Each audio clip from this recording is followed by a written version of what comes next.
Hello? Hello? Hello? Well, We're back. we're back. We ran a comb through it. We ran a comb through our hair. Totally we did. We're doing good. Mm-hmm. You said it. You said it all. Good morning, everyone. Good morning, everyone. Say hello to us. Say hello to us. It's Kennykins. Kennykins. Oh, man. What a day. I slept late. A lot later than normal. I went to bed early and I got a good night's sleep. Did you? Yeah. Good. We did sleep in the same bed, so I guess I would know that already, but Yeah. But sometimes How do you guys sleep? How have you guys been sleeping lately? Kenny went to bed a little early too, I know. Did he? I was chatting with him. Good. Well, all right, let's just go ahead and get into it. Critical thinking deck. What is on here? Looks like It's the Plato, Socrates, Oh. and Aristotle. Plato, Socrates, and Aristotle. That's who's on there. They don't look super happy about it.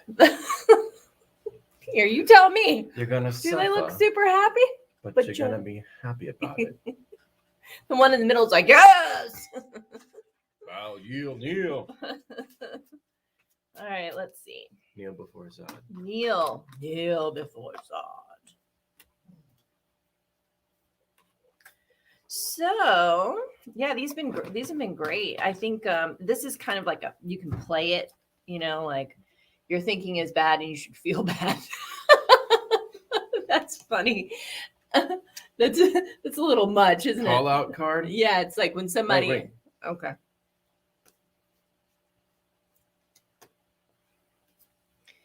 Wow, that's funny.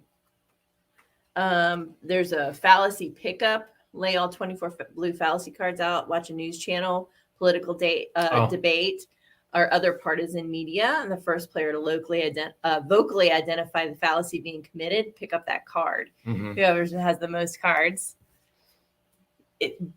Bad thinking is everywhere, So Marianne, good morning, Marianne. Marianne brought up a good point yesterday on one of her comments on one of our posts. She said that she wasn't interested in necessarily owning or running her business, but she was going to come and join us on Saturday. Yeah. At 10 a.m. For the hypnotherapy FAQ. Yeah, FAQ, and learn about all the things that you get with our hypnotherapy training, and which is a ton of good stuff. But she said she wasn't really interested in doing a business, but she was interested in maybe learning. Yeah. Well, there have been plenty of students who have taken our training in the past years and didn't have the intention of starting a business. They wanted to learn hypnosis purely for self-development, or they wanted to offer it to friends or family or people with chronic pain of some kind. Yeah. And hypnotherapy is perfect for all of that. Yeah. There's a ton of applications just for health and personal development. Yeah, absolutely. So let's see what we got here. Appeal to authority. Using the opinion or position of an authority figure or institution of authority in place of an actual argument. Unable to defend his argument that the earth is flat, Bob said that his friend Terry was a qualified botanist who also believed the earth to be flat, and he had even seen it from up in a tree.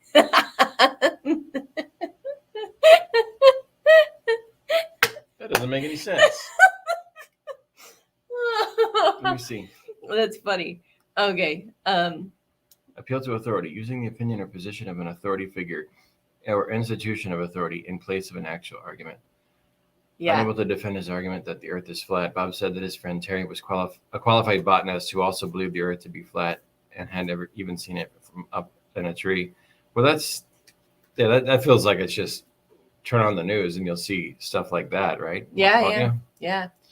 So it's somebody else is saying that I'm right, and because they have some level of authority in a position somewhere, then that qualifies them as being right. Right. And it's like, nope, not necessarily. I think I listened and Morning, Jenica. Hi, Jenica.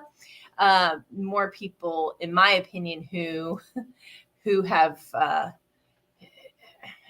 I question authority more so than anything else. Maybe that's just being a Gen Xer.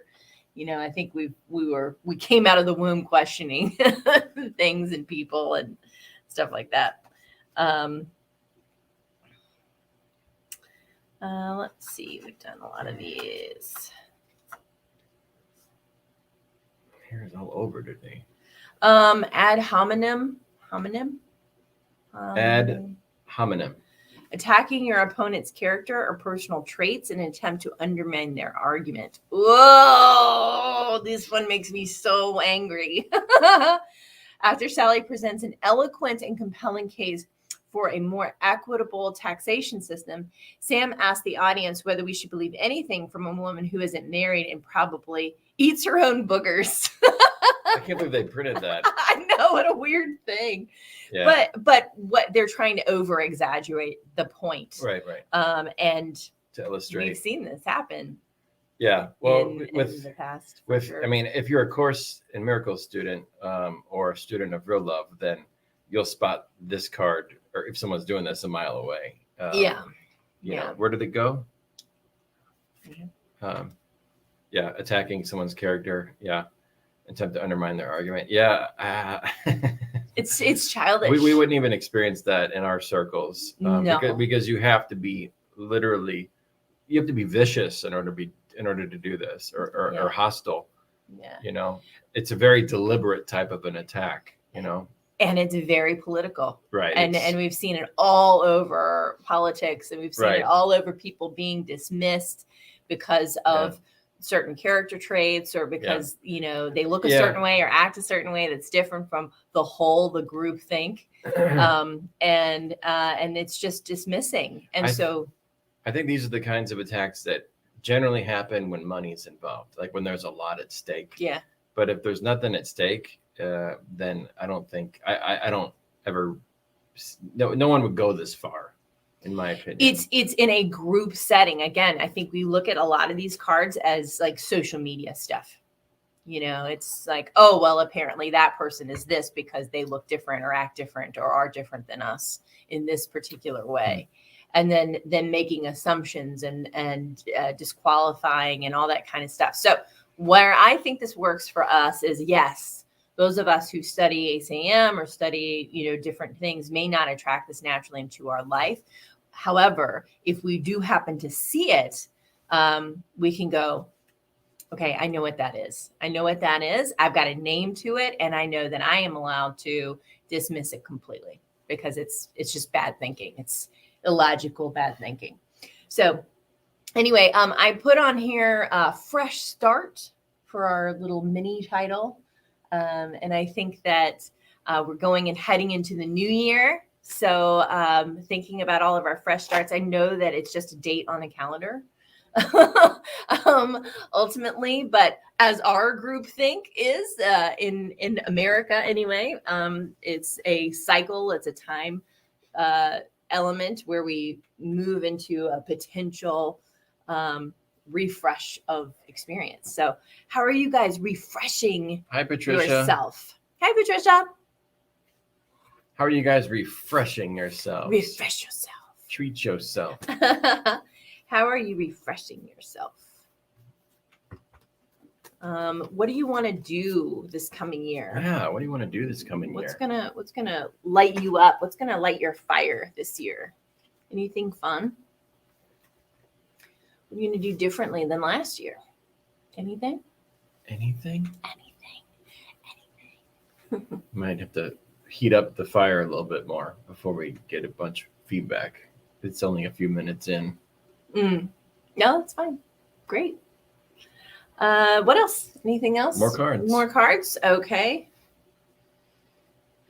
I don't know how to pronounce that. Tukoki. Avoid having to engage with criticism by turning it back on the accuser, answering criticism with criticism. That's similar to the previous one. The blue candidate accused the red candidate of committing a tukaki fallacy. The red candidate responded by accusing the blue candidate of the same, after which ensued an hour of back and forth criticism with not much progress. Yeah, that's the field of death. Yeah, this essentially is just pointless. Yeah. Pointless. You did this to me. Well, but you did it to me. But you did it to me. You did it to me. He started it. And that's kind of a fun because when you see it, when you recognize in your relationship or something happens or something, then you can go, oh, I'm just trying to get back at them for getting back at me. Well, this card should feel like it's kind of moot to everybody who's watching, I think, because everything we teach and share on these unscripteds is a cut above defaulting to any of this stuff, which is. And yet I know that I've done it.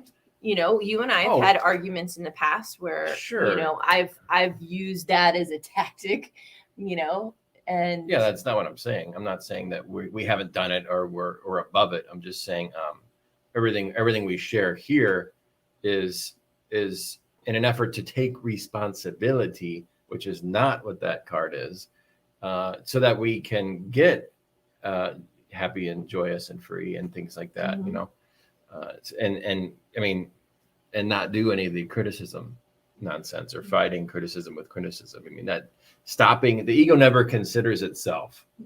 So that card is what it looks like when egos don't consider themselves. They're just instantly projecting back at the other person. And the only time we would do that, knowing what we know and sharing what we share, is if we're extremely empty. And I think thanks to the presence process and course and real love, those times almost don't really happen anymore. And if they do, it's a fleeting instant.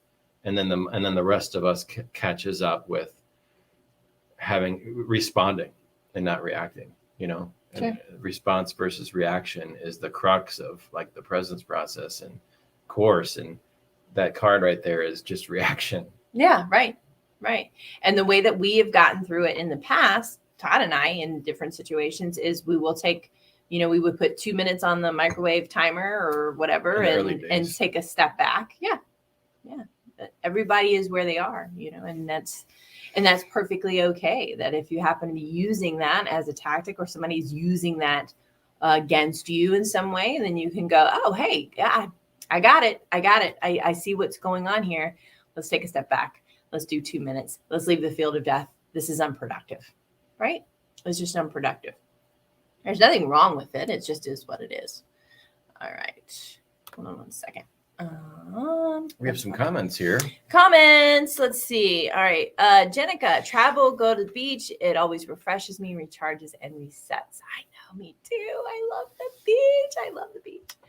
Let's see. Kenny had a big life refresh already, so trying to feel it out. For sure. Yeah. So. Yeah. That's pretty cool. Mm-hmm. I think I like that. What's next? Another card. Okay. Maybe one that is positive. I mean, they're not. They're not necessarily positive. Well, the ones we've grabbed so far have been kind of a cut below our general discussion points. Again, it's the reason why they're negatively geared in this way is because they're trying to pull out the critical thinking fallacies, the bad thinking that we have as humans. So that's why they're more to that way, not because they're not necessarily positive. We can use different cards if you want to do more positive stuff. No, it's fine. They have been really good in the past. It's just that the ones today are a little bit. They happen less often in the things we generally talk about. They're less likely to happen because of the things we share and talk about. You know, two people going at each other's throats is not something we generally have to say here. And yet it does happen. So it's okay for us to acknowledge that it happens and that, you know, everybody has a bad day. And, you know, sometimes we just feel empty and sometimes we attack and sometimes other people attack us and, you know, helping us to see what's really happening because some of these things are very veiled. You know, we don't know what's going on. And so having knowledge about it, I think, is really helpful, because then we can go, oh, got it. I know what that is. I do not have to engage. At least that's the way that I look at it. Do you think most people know when people are going at each other's throats? No, and I don't think that people know necessarily. I mean, I didn't about the one like everybody knows when they're getting attacked or attacking someone. Yeah, but sometimes people blame themselves for the attack. You see how insidious it can be, and how they can make themselves wrong based on somebody else attacking them and hurting them. Well, that's a contingency. That wasn't on the card, I don't think. No, I'm helping to validate the use of the cards that are showing up for us. Yeah, that's definitely something. They wouldn't be showing up if somebody didn't need to hear it or see it. I just truly believe that. And I have to release my judgment of the cards. Yeah. Needing the cards to be a certain way. This one is huge when it comes to women. The ad hominem one, attacking your opponent's character or personal traits in an attempt to undermine their argument. Women, people of color, this is historically one of the ideas that have undermined the validity of someone because of what they look like and their characteristics. That's why this card is important, in my opinion. And because people, in some cases, people agree to that. And that's not okay. That's not okay. So that's why it's important to me. Anyway, I think we're going to move off of these cards, because I think that it's going to cause more of a challenge. So I'm not willing to do that anymore. Let's see. What else do we got here? Is there something that you want to talk about that's on from your list of things? No. Okay. I'll check though. All right. Anybody else here have anything that they have going on that they'd like to chat about?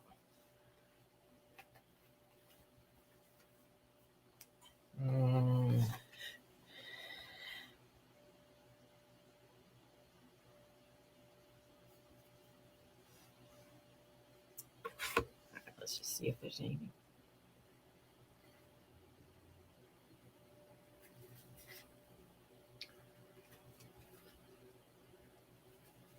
Do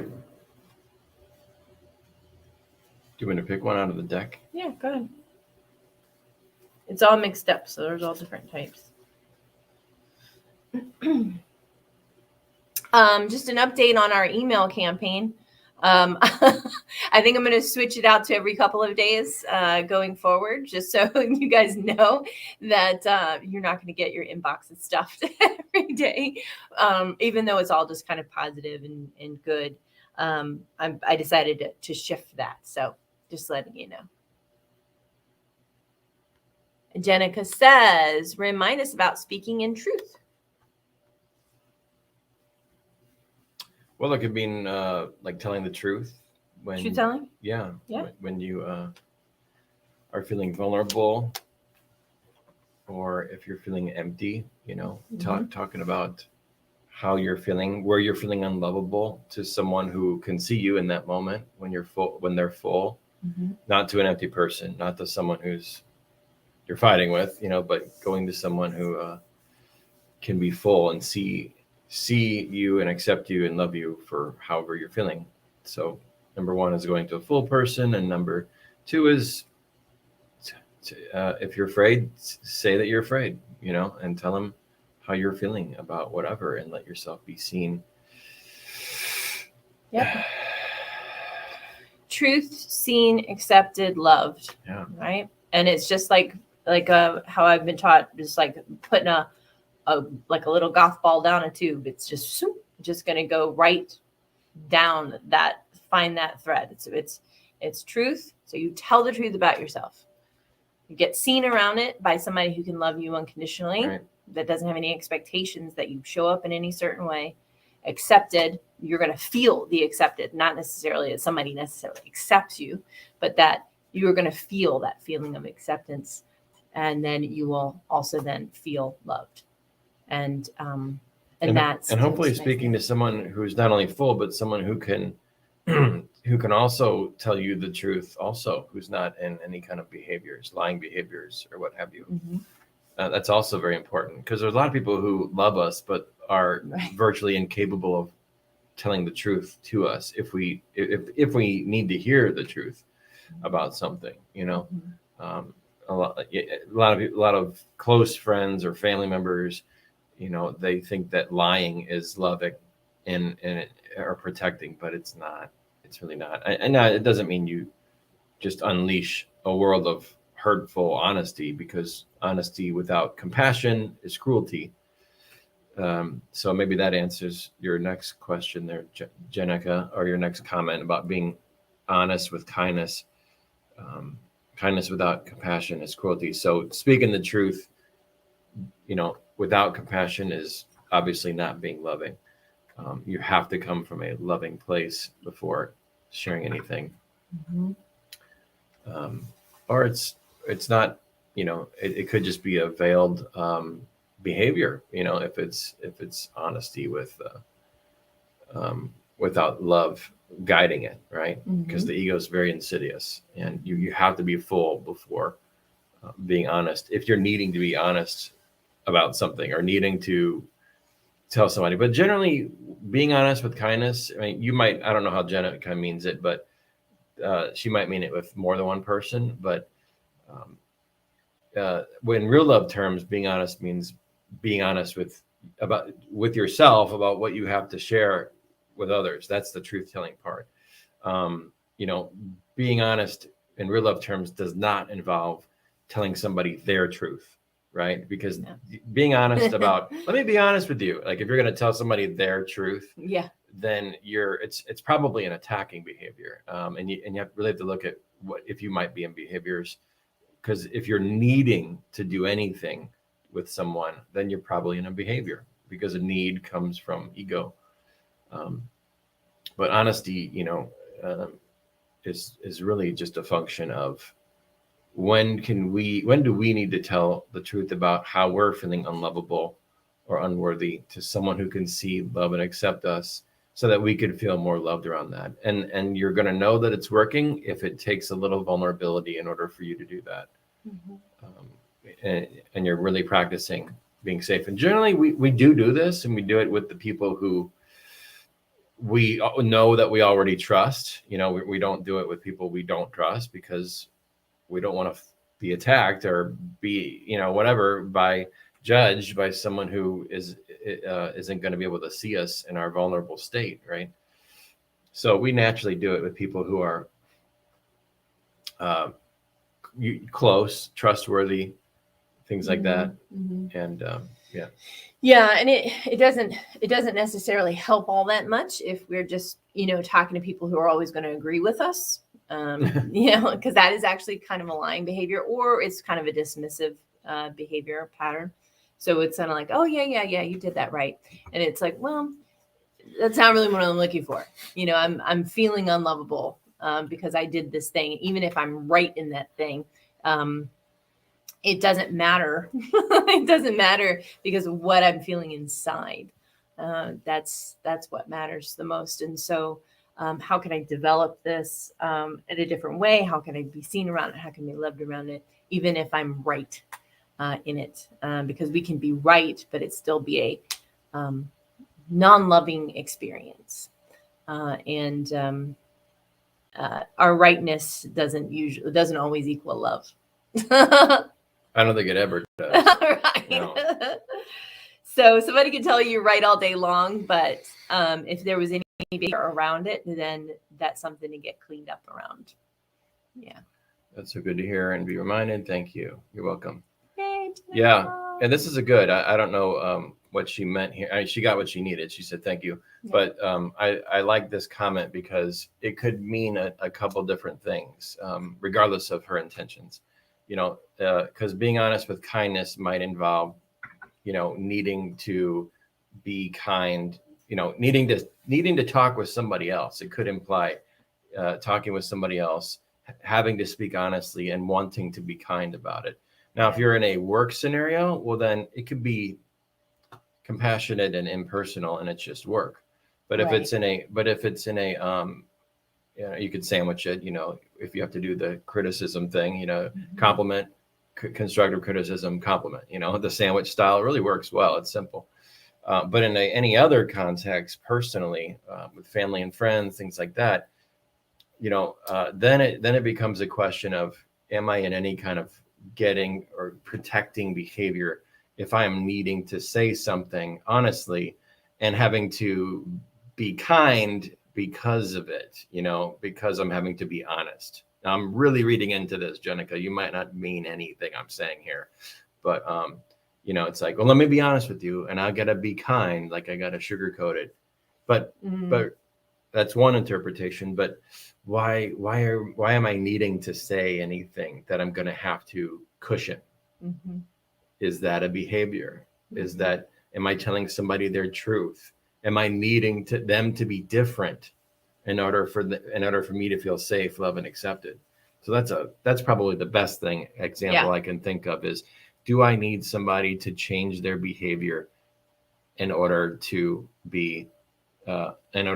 feel safe, loved, and accepted? So that's a good real love interpretation of that, regardless of what she had actually meant.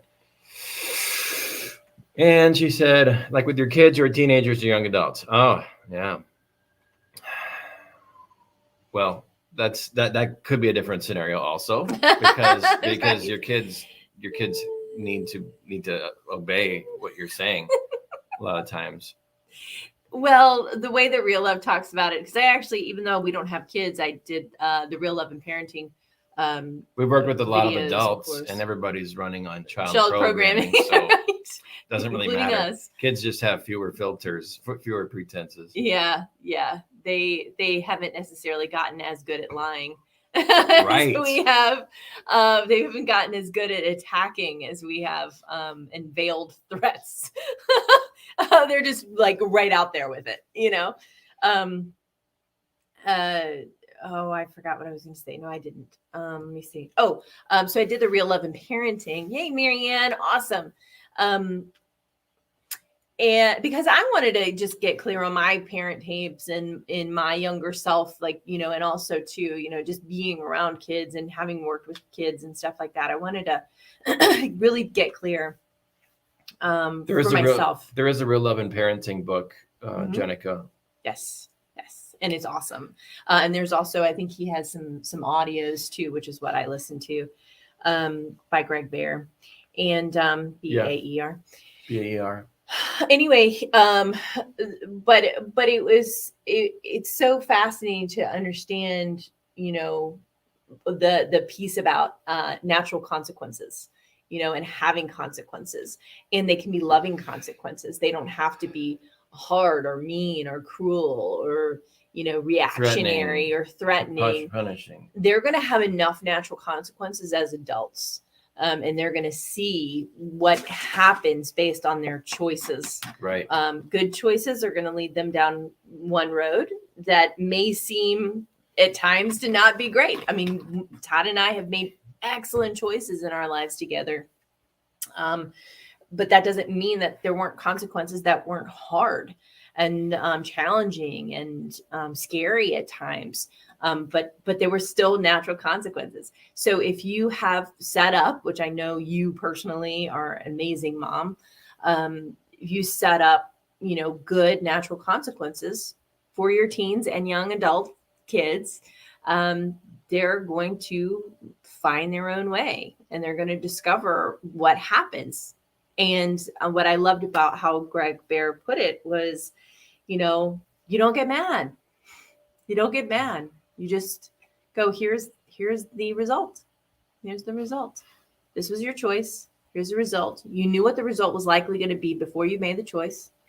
Here you go. And I think sometimes, from my limited understanding, and also just have been being a child, is that parents can be kind of behind the ball a little bit because you're trying to I would think, or at least I would, trying to predict the possible outcomes of different challenges that your kids will face as they grow up and go into their teen years and adult years, and trying to go, okay, how can I fix this problem or solve this problem before it happens? Or, and then there's so many things you don't know that could happen. Like, when I was growing up, we didn't have this social media thing that is so hard on people's psychology, and the advancement of bullying and school shootings, and all these things that parents just weren't aware of, because it really wasn't what in their mindset. And so I think that kids just being kids can be really challenging enough as it is. And parents of kids being kids that are having those challenges is hard enough as it is, not then be like, okay, now let's have a whole bunch and pour all these expectations all over everyone and see what happens. I think that we go, okay, here are some consequences that I know of. Let's see if we can love each other through this process. And open up to good, positive potentials. But I know that it can be a minefield. And so that's definitely not lost on me. Yeah. Agreed. Yeah, those are good comments. And every parent is doing their best. We just have to acknowledge that most of the time people are doing their best, the best they know how, even if it seems unproductive, whether they're parents or not. And, with technology now, kids, that social comparison thing and that pecking order thing is constantly in their faces with their phones and the updates and stuff like that. And that can, there have been all of the fallacies, awful, horror stories and things about managing that, tribal social conditioning component, because it's with them all the time in their hand, in the phone. Yes. Not just when you're with your family, you're with your family. It's not just that anymore. It's you have your phone. You're with everyone's family. You're with everyone all the time. Yeah. And if that isn't, and that's hard to manage because it's unnatural for kids too. So they get more inundated now than we did growing up. Yeah. And good call on Greg Bear. I don't know if I read that whole book, but I did watch some videos on it. Do we have those videos still? Or were they borrowed? I think we might actually have them. And I don't know if we purchased them or borrowed them from someone. They were on DVD. Yeah. Yeah. I haven't seen them in years. So I think they're on. Okay. Mm-hmm. I could use a refresher. But I think the main thing he says, from what I remember there, it was offering those natural consequences. Yeah. It's not the name of the game, I think, Jenica, is giving kids choice, constructive choices, and then allowing them to choose. Because what that does is, as they go into adulthood, then they realize they have choice, and it sets them up for having choices. Whereas if we didn't do that, or if we threaten punishment, or if we say, if you be good, I'll buy you a toy, or I don't know, I'm not sure how to rank all these things, but if you're giving choices without getting emotionally involved, just think through your choices and then give them to them, and they're constructive, then great, and just let the kid choose. Then that sets them up for positive, constructive emotional development going into adulthood. I think they're less likely to throw tantrums because they're not resenting the parent quite as much, perhaps, because their adulthood is just going to be a projection on their partner of whatever they had against their parent. Right. So why not make it as constructive as possible? And I think the good thing to learn about, without being a child psychology expert, the little that I do know, is we want to help them to have as much emotional development as possible, so that way they're not projecting their emotions onto the world as adults and onto other people in a state of victimhood, which is often the case, right? So So yeah, it could be different dynamics with different parents and kids and things like that. And it's been a long time since I read the Rule of Parenting book, but like one example I do remember from that book is when Greg said, I think it was a dinner thing. Like the kid was like, I don't want to eat that for dinner. I want something else. I'm not hungry. He's like, well, you can either eat this now because we're eating and this is what we're having. There's no other options, or you can go to bed without dinner. It's up to you.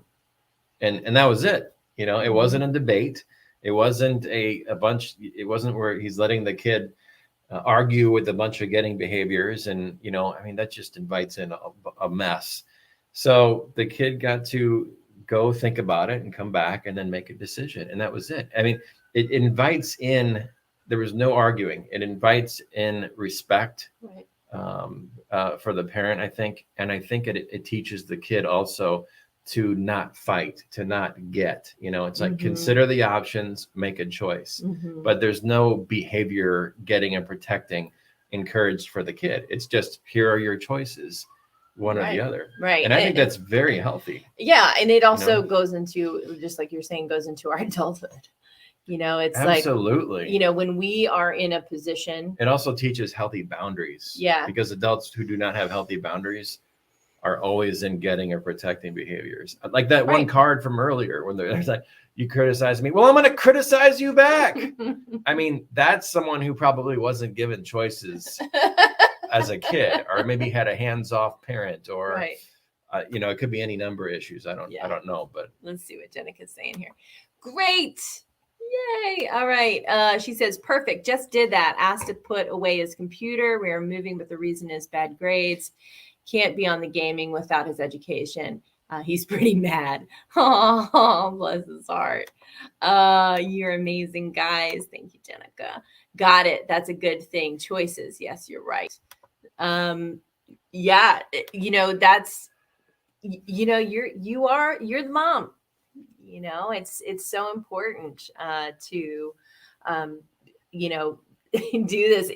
It's so hard. I can only imagine for your child to be just so mad, and because you just want him to feel happy and loved and peaceful and all these kinds of things. But ultimately, there are going to be plenty of times in his life where his metaphorical computer is going to get taken away.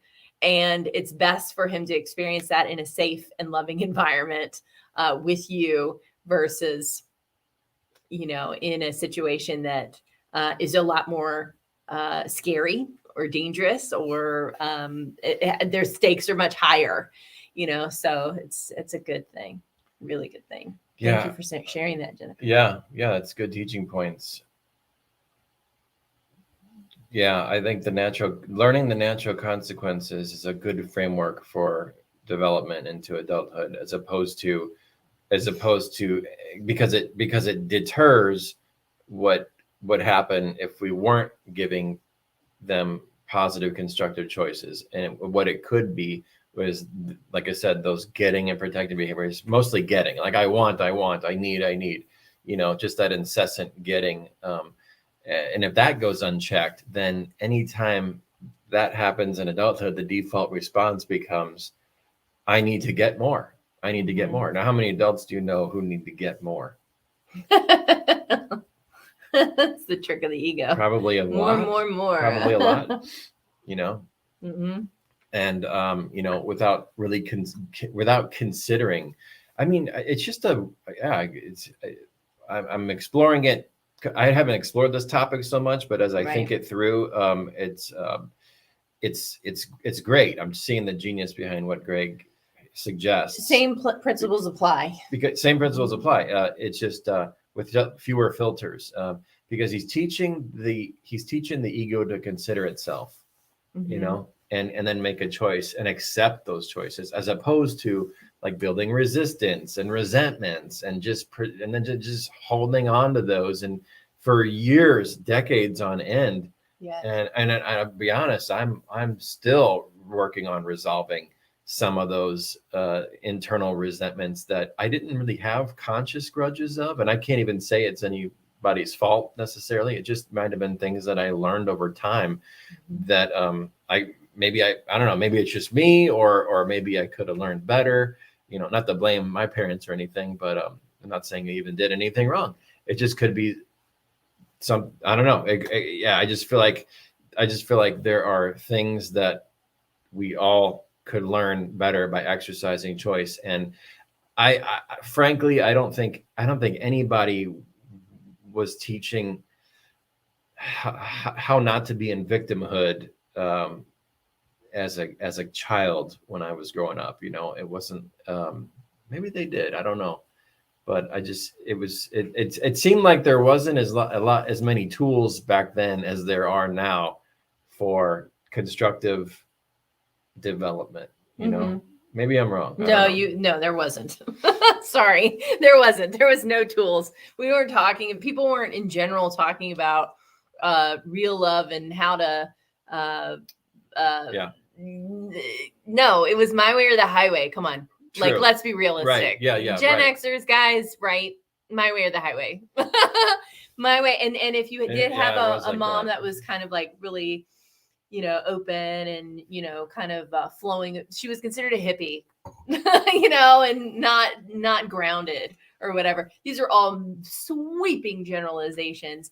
Yeah. But I personally, the people in my realm, they were either quiet about it or they were loud about it. But the two things that were the truth were, you are my child. This is what's happening next. Yeah. It was kind of, good point, Kyra. It was more, generally speaking, it was more authoritarian parenting. Sure. in general. Yeah. Yeah. And I think and that was the case with a lot of kids' parents, because we didn't have these tools, because it wasn't a priority, and because they didn't have those tools with their parents. So why the hell would there be a need to even look for them? No. Right. And there's nothing wrong with that. Remember, they did the best they could. Absolutely. Right? So it's just like, well, if you had an authoritarian type of situation, like a lot of people did back then and decades before, then you might feel, and that doesn't even go into any kind of religious conditioning that might have gone along with that, but you might feel like you don't have choices growing up as a result of not being given choices. Yeah. Because of this, it's my way or the highway kind of thing. Yeah, Jenica's no. I never had a choice, right? Okay, good. Yeah. So there you go. Patricia's saying not everyone had the same toolbox or even a toolbox. Agreed. There's stocking stuffers at Lowe's. There's so many cool stock. Oh my God. Now I want to go to Lowe's and look at the stocking stuffers.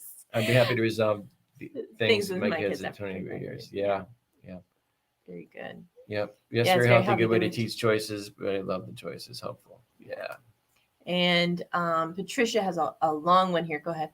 I think that as parents, we always worry. My kids are grandparents. My kids are grandparents, and I still rethink how I might have done something better, etc. But I have to remind myself that I did the best I could with the skills I had. They turned out pretty great in spite of me. Ha ha ha. I do know I never sent them to bed or their room for punishment. It was a lot easier to get them look forward to going to bed. Yeah, awesome. Do you have anything on that? No, I have no doubt, Patricia. I see your light. I see your light, girlfriend. And the other thing is that, I grew up in a Catholic family.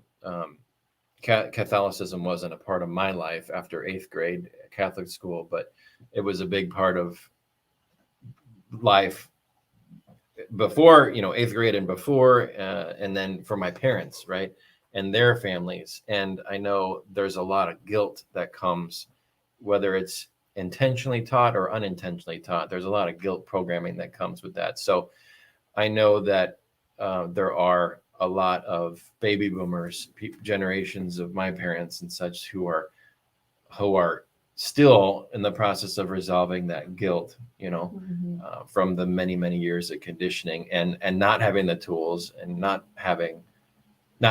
feeling like they had certain choices. So it's really just iterations of each generation doing their best with what they had. And I think that practicing that sort of awareness and forgiveness is beautiful and a really, really good thing. you can't expect, if someone's in a different situation, you can't expect them to know what you know, or to make the exact same choices you would make, because they had completely different neural pathways set up as a result of their growing up and conditioning. Mm-hmm. Yeah. Yep. Yeah. I mean, the depression, and then you flow that through, and technology and everything that's developed over the last 50 to 60 years. And there's just everything is shifting so quickly. And I can only imagine from being a parent what that means, as your children are developing and growing. And, so I applaud you. Absolutely. I applaud you. I from the applaud bottom you of too. my heart. Thank you. That is the biggest thing any person can take on. Mm-hmm. And the biggest commitment, I think, Mm-hmm. is to be a parent and to try their best to do a great job. And they're going to turn out the way they're going to turn out anyway. So it's kind of like, do your best, and I don't know, hope for the best too, Yeah, absolutely. I think we got everybody. Yeah, we do. Yeah. Okay. Go ahead. Yeah.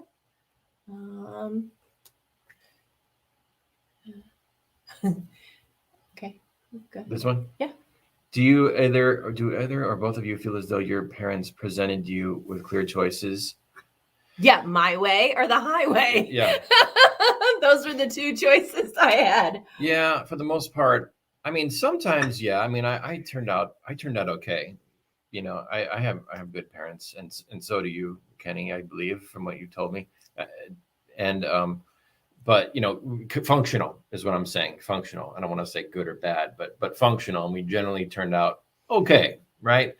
by most standards, right? Yes. Until you get into the splitting hairs and the psychology and the neuroses, then we can go down rabbit holes. But it's like, are we taught to become functional adults? Yeah. Generally speaking, yes. Are we taught to be independent, self-reliant? Yes. Yes. Yes. And then, but at the same time, when it comes to like understanding your needs, identifying your needs, expressing your needs, getting those fulfilled, those things weren't really talked beyond survival. Those or beyond making a living, those things weren't generally not communicated, because the generation before us generally wasn't in touch with it themselves. So yeah, it just wasn't a thing. It wasn't even in, I don't think it was in awareness, because there was so much, I think there was so much social conditioning on showing up a certain way, that even if they felt needs, they were probably also suppressed, if I were to make a guess. So therefore they can't possibly teach you, unless they gain awareness of that, how to identify and express your own needs. So yeah, my mother was young mom. Not a super young mom. She had me when she was 22. So, and then then my father died when she was 25. So she was in a rough spot. I mean, she was on if the pyramid holds any water, then she was chronically, traumatized at the bottom of survival. Yeah. She was underwater.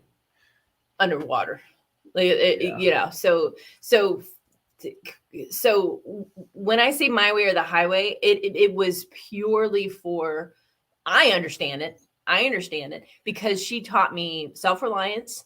I knew how to make money by the time I was 5 years old. Not a lot of money, but I knew how to get some money jingling in my pocket. I knew how to take care of myself. I knew how to clean my clothes. I knew how to take care of a home. I knew how to make my bed. I knew all of that by the time I was about 5 years old. And she did all of that because she was worried.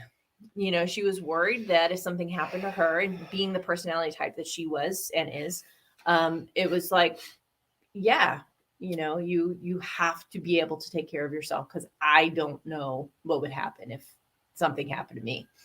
And so yes, would I have loved to have some really tenderness and softness and sweetness and all those kinds of things? Of course I would. And I think I got that from my grandma. Like Jenica was saying, her grandmother raised her in the 70s.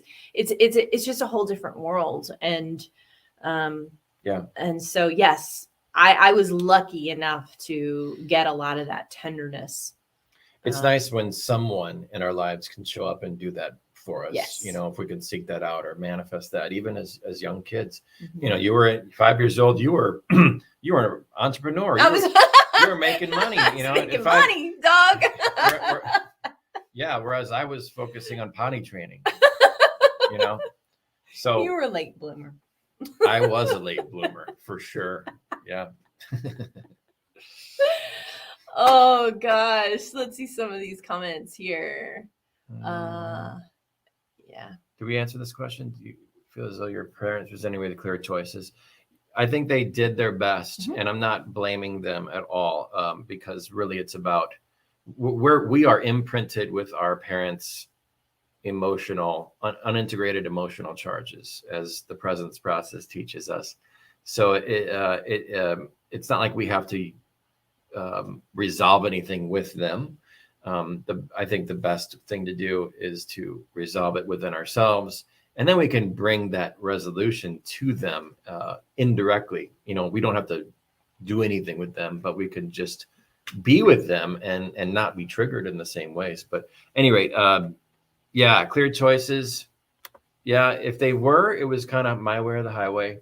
And sometimes not. Sometimes it was constructive choices. You know, you can do this or that, but this is it. So, you know, my mom used to say, I guess this is to get me to stop asking, but I usually didn't ask for much. And I don't know if that was just something that was conditioned or if it was just being an INFJ and not feeling like I had preference, or choice in certain cases. Because when I did start making my own choices, I made a lot of bad ones, bad ones, or that would be considered bad, unhealthy, illegal, you know, etc. But anyway, so maybe your needs were chronically not being met. Yeah. To bounce the other way. Yeah. Kind of thing. Yeah. And but I learned a lot. You know, I learned a ton, and so so I'm glad, I'm happy that that everything happened the way that it happened, but being resilient and there are no accidents. No, there were no accidents. And there's no judgment either towards our parents. It's just they did the best they could. Yeah, they did the best they could. It's just take inventory as you know, garner as many insights as possible, and then take the reins, and then, you know, move on from there, kind of thing. Yeah, right. Kenny says, yes, I do. I think my parents just kind of made way for me.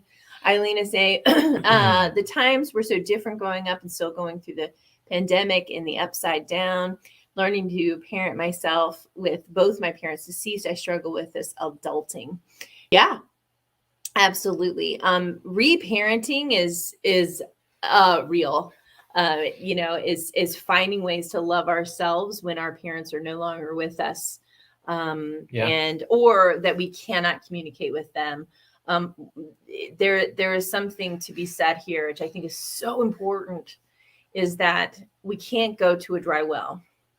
You know, we can't go back to that person necessarily that we're trying to get love from, trying to get approval from, trying to get anything from, and expect them to show us anything different than everything they've always shown us before.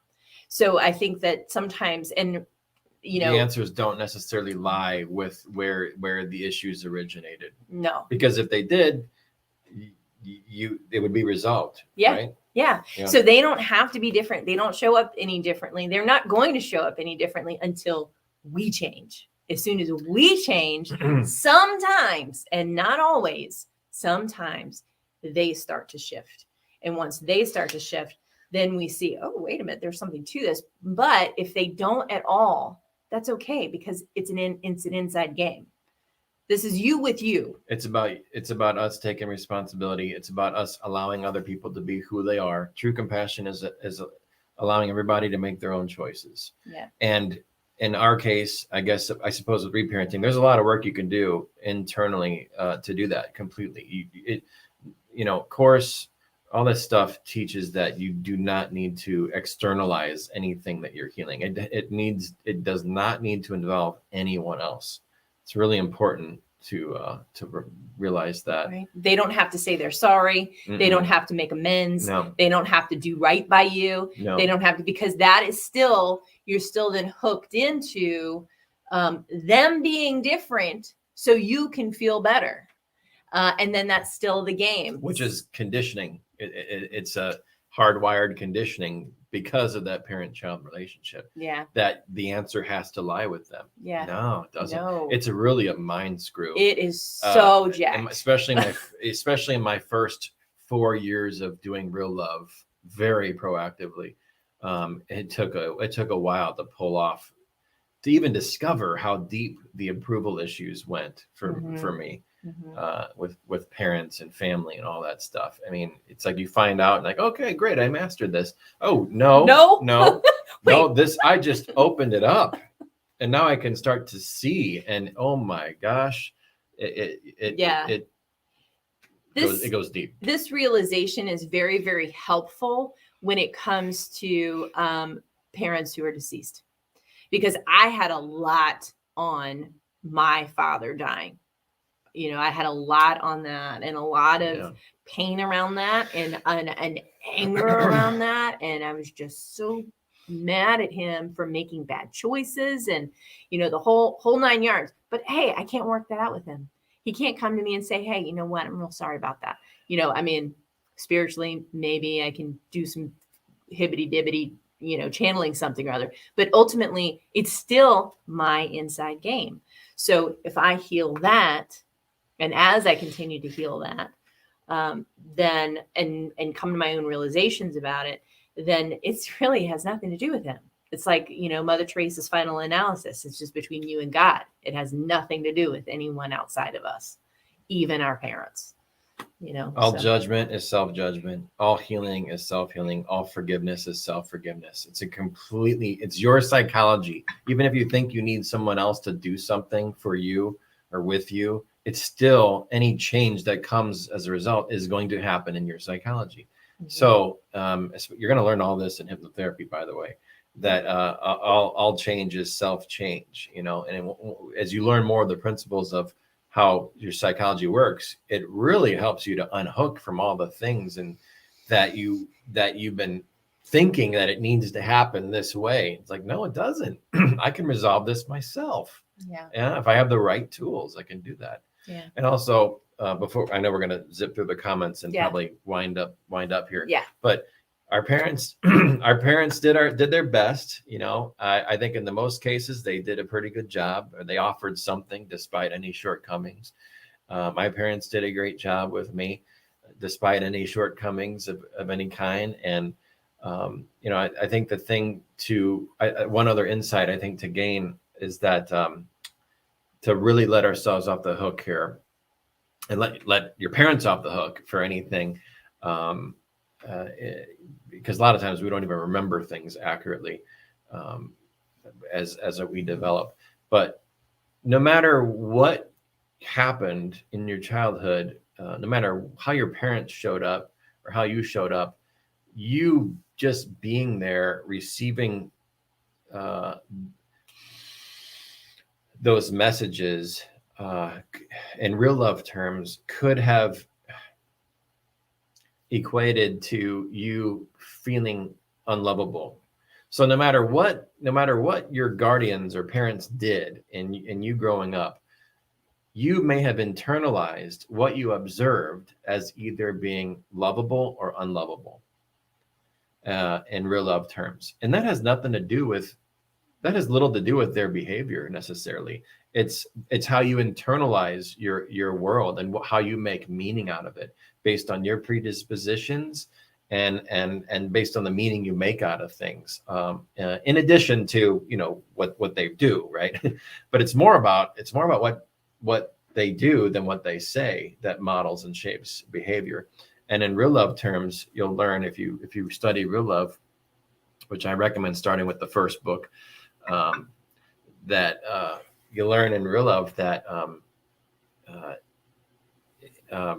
we have received hundreds of thousands of micro messages from anyone and everyone all the time, anytime we've interacted with anyone, from birth until now, that that equated to our minds as either sending us the message that we are lovable, acceptable, and worthy as we are, or we're not lovable, acceptable, and worthy as we are. So how can you even expect anyone to be lovable or to know what love is if they can't distinguish the difference between something being truly and freely given, which is love, versus a behavior or an imitation love component? And most people don't know the difference between those two things. Even at their best, they think love is trading, or giving, praise, power, pleasure, safety, right, and that kind of thing. So it's rough, and the more you get into real love and initiate a healing process in your psychology and start giving up some of these pretenses, and you actually get to what you're really feeling about things, and you really start uncovering why you're feeling the way that you are, despite the stories we've told ourselves about how we got to where we are. There's still unresolved emotions in there, things that we can't even understand because we don't have the tools mentally to understand why there's so much distance and difference between what we're thinking and what we're feeling sometimes. Tools like real love helps to close that gap and resolve it, to at least start to get you to the starting line so that you can understand what it might feel like to feel loved. And of course, you have had times in your life when you have felt genuinely loved, and that's great. That's wonderful. And, our parents did it right most of the time, I would like to say. But I think the world at large generally offers a lot more judgment than it offers love, right? Just by the exposure to crappy circumstances and the chronic emptiness of this world. So the end game is that we end up feeling unlovable as a result, right? Because it's just, love isn't the predominant thing that's taught. So I'll just wrap it up. I'm going on. Let everyone off the hook as much as possible, because it's just a projection of whatever is unintegrated in us, and take responsibility as much as possible. I know it can be hard work, but if you stick with it, if you stick with people who are doing it with you, you get out of victimhood right away. It's like you can feel shitty, and you can feel awful, and you can feel like you were wronged, and things like that. But as soon as you start exercising choice, then the tables turn. And I don't care if you're at the bottom of a fucking pit. At least you're looking up and not down. That's right. So that's the beauty of saying, you know what? I got a long way to go with my self-healing, but it's okay. I'm lovable and acceptable for being right where I am in this shit. And I am looking up, and I've got other people who are looking up with me. And that is better than feeling like I have no choices. And that is better than feeling like I'm going to die without ever having felt differently about myself or my life circumstances. So I know that's not perfect. This is a tough topic with all this parent and child stuff. And I'm not an expert. I don't claim to be, but at least there are some insights we can kind of share that I think can be constructive and helpful, without discounting anyone. Because I don't know, it sounds pretty good to me, right, guys? Sounds pretty on point to me. Just remember what we've talked about in our other videos too. All projection is self-projection. It's all your energy, right? Just make it not about other people as much as possible, because your psychology is making it about other people in your unconscious. So the more that we can consciously turn the ship towards the great tools we're using and the responsibility we want to take, and practicing these tools, not just reading intellectually, that doesn't do shit. I mean, it starts the process, but practicing, learning things intellectually alone, I got 30, 40 years on knowing things, but not integrating things until these last 10 years. So practicing and applying these things are great. And that's how you're moving in direction, and you're doing great. You're already doing these things. Now it's just realizing that you're doing these things because you're here. So now it's just like, you know what? I'm galvanizing myself to continue going in this direction. Yes, I'm doing some things right. I'm going to do even more things right. And I am feeling better and better about myself. I'm getting on that vortex. I'm going downstream, and I'm developing more courage in the face of any fears I got going on. Yes, I can do this. Inch by inch is a cinch, and I will get there. And it doesn't matter how long it takes.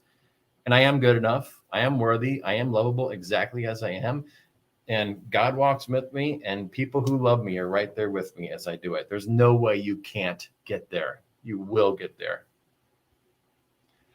Where'd that come from? Wow. Deep breath, guys. Scared my dog.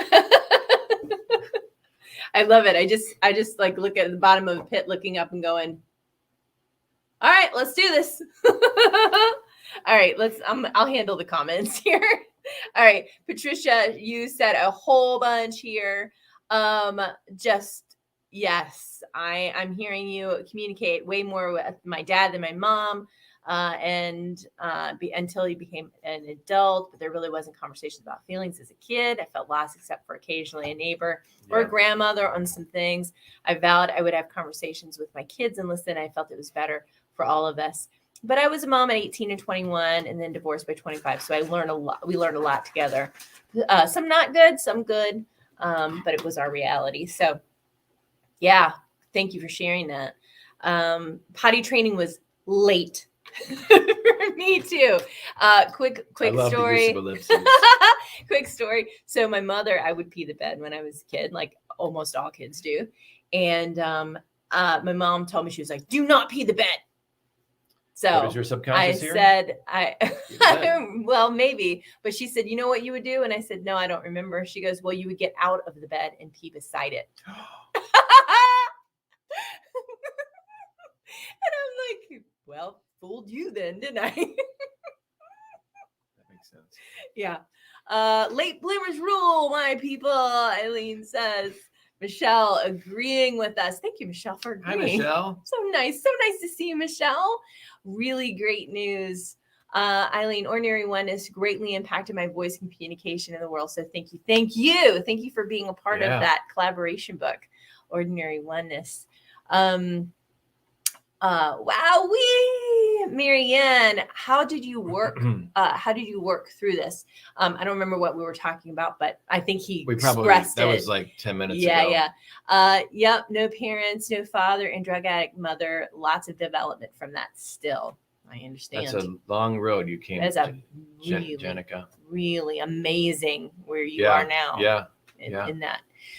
Writing the book opened the door to the next level of spiritual growth and love happening every day. Wonderful. Michelle, your book is beautiful. Yeah. I am intrigued and fearful of hypnotherapy. Oh, that's fun. Okay. Well, show up on Saturday. We'll fix all that for you. We'll fix all that stuff. There's nothing to be afraid of. We will myth bust everything. It's non-invasive. It is the most lovely thing that, you can develop while you're resting. Yeah, right. Nice? Yeah. Sleep your way to success. Yeah. Let's see. Jenica says, when I did hypnotherapy with you, it did help and heal to let off the hook or them off the hook. To be let off the hook or let them off the hook. Yeah. Right. Very good. Yes. Yeah. That's what it's all about. When you got to get to the starting line by not projecting, you know. Yeah. And Jenica has done a fantastic job. Amazing, Jenica. Marianne, I feel hope. Yay. That's all that matters. Oh my God. Thank you both. Thank you both. Oh, thank you. Well said. Super helpful. Michelle, have to embody that feeling. I think that all of that beautiful rampage of appreciation that Todd did. Yes, indeed. Patricia, great reminder. Jenica, I'm lovable. I'm worthy. Right on, Todd. Loved hypnotherapy, Jenica says. Yeah. Jenica was a client back when we were hypnotherapists and had our clinic. And she was one of our all-stars. She is amazing. She did a lot of work, came a long way. Yeah. Did fantastic. Very, very good. And hypnotherapy doesn't change you. Just for Eileen, It doesn't get in there. And I mean, it does change you, but it doesn't change anything that you might be, like your personality or anything. No. It only helps to return you to, in time, it helps to return you to your natural state, essentially. Which is happiness. So it's only going to help faster unravel the things that you learned that were unnatural, a lot of which we've been talking about today, like a lot of the conditioning that made you believe that you were unlovable or not good enough, or which may have resulted in any number of maladies, anxiety, feelings of unworthiness, all that stuff. All that stuff can be unwound with effective therapies like hypnotherapy. So, but yeah, it doesn't change anything about you at who you are level. No, you will never be made to do something that you don't want to do. That's stage hypnotism, and it lasts for minutes at max. Like, the cluck like a chicken thing lasts for minutes at max. And even if there is a golden moment where somebody goes, stop smoking, it's very, very, very rare. And it just adds to a rumor mill, which is impractical. The body and the mind and everything needs to gently unwind itself instead of I'm here now. I'm here. You're always in control with hypnotherapy. Yep. We wouldn't try to control. Nope. And your mind will reject anything that it does not feel safe shifting. Right. So it's a completely foolproof type of therapy. Yeah, for sure. Jenica says, yes, I did come a long way. Yes, you did. Reprogram and the condition of a lot of feelings, of not feeling lovable. And you are in control. You'll be in control. Yeah. The whole time. Yeah. You can resist hypnosis. And, I was actually thinking about that this morning. I was like, we know all of the tactics. We know all the tactics to get around the mind. We know the marketing jargon. We know all of those things. We know a lot of these critical thinking things to get people to agree with you and all this kind of garbage.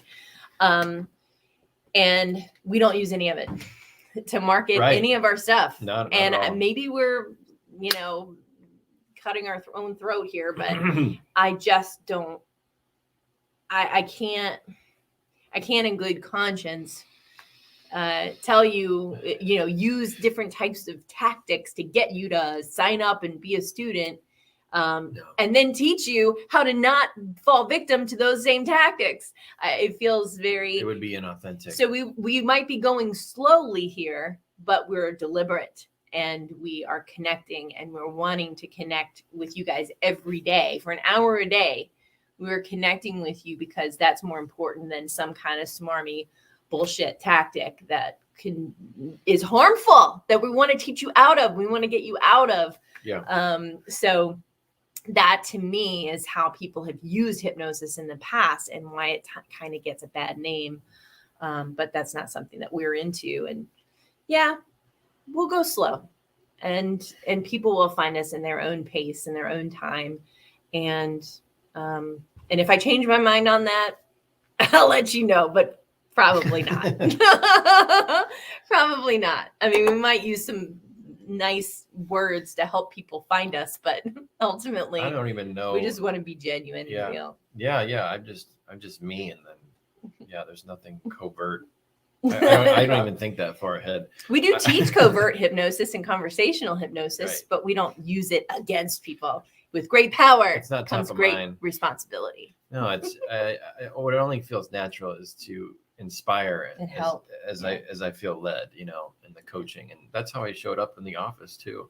Yeah. And then the hypnotherapy was very standardized, unless there was a customized situation going on. Yeah. So it worked out great, and I think it's a lot less work in general to show up authentically. Yeah. To just be who you are, to be yourself, and then allow things to be an extension of who you are. Because why the hell do it any other way? I mean, because it's faster, it's kitschier, it's something. But it sounds like instant gratification. I know. Yeah. I want long-term students who I'll know for a long time who want to benefit either themselves or other people with positive mindsets and shifts that are helpful.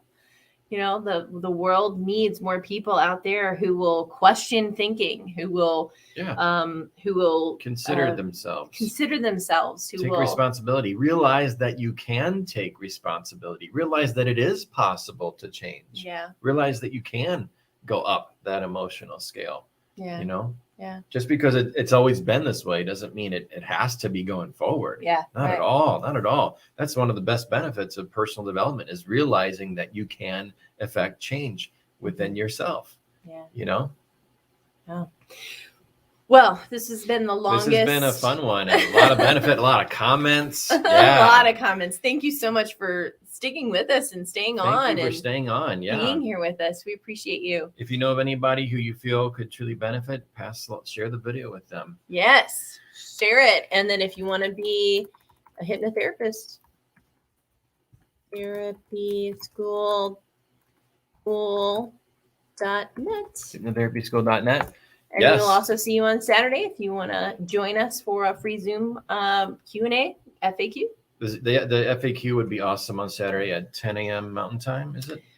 Yes. 10 a.m. Mountain 10 a.m. Mountain. And there's a event that they can click on? Yep. Okay. It's all out there. It's all out there. I have posted it 1 billion times now, it feels like. Yeah. But we'll definitely add it again to this. Yeah. To this Hypnotherapy is a fantastic tool for self-healing, business or no business. And you can record hypnosis sessions and then listen to them yourself and reprogram yourself. You can help anyone in your family, even if they're skeptical, it'll still work. Mm-hmm. And if you want to do it in business, you can do it. You can hypnotize people via Zoom. It doesn't even have to be in person. Nope. So you can have over the phone. Yeah, Zoom or over the phone. So it's a versatile tool, even for making a living. Yep, you got it. All right, guys. Patricia, thank you. Thank you, Patricia. Thank you, everybody who's watched the replay. We are greatly appreciative of you. We hope you have a beautiful day, and we will see you tomorrow. Bye. Bye. Love you.